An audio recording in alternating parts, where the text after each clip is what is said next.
سر ابھی آپ نے اپنے گفتگو کے اندر یہ کہا کہ انسان کو وقتاً فوقتاً اپنے نفس کا محاسبہ کرنا چاہیے مختلف اوقات میں. تو میرا سوال آپ سے یہ ہے کہ وہ اوقات جو ہیں اس میں کوئی ہے کہ افضل بھی ہے، کوئی دن کے ٹائم کریں یا رات کے ٹائم کریں، کسی کی زیادہ فضیلت ہے جس میں بندہ زیادہ کنسنٹریٹ ہو کے اپنا محاسبہ کر سکے؟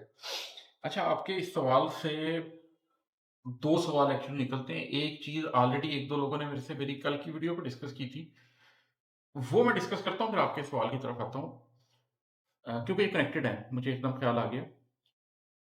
ان لوگوں کا سوال یہ تھا کہ جی جب آپ مکمل طور پہ یہ سارے روحانی سلسلوں کو اور یہ سارے تصوف کے پورے سلسلے کو ویسے ہی ایک متوازی دین قرار دے رہے ہیں، تو پھر اتنی تزکیہ ذات کی روحانیت کی بات کرنے کی ضرورت کیا ہے؟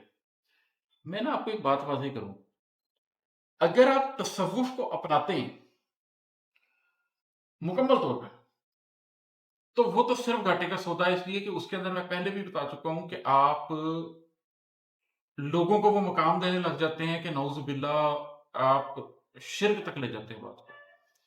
آپ رسالت کا انکار کرنے لگ جاتے ہیں جب آپ رسول کے بعد لوگوں کے بارے میں یہ بات سوچنے لگ جاتے ہیں کہ نہ جانے ان کے پاس کیا کچھ ہے. روز حشر کا انکار کرنے لگ جاتے ہیں جب آپ یہ کہتے ہیں فلاں شخص کے ہاتھ میں ہے. تو وہ تصوف کو پوری طرح امبریس کر لینے سے تو نقصان ہی نقصان ہے. لیکن جو لوگ تصوف کو چھوڑنے کے چکر میں روحانیت کو اور تزکیہ ذات کو ہی چھوڑ دیتے ہیں، اس کا بھی ایک نقصان ہے.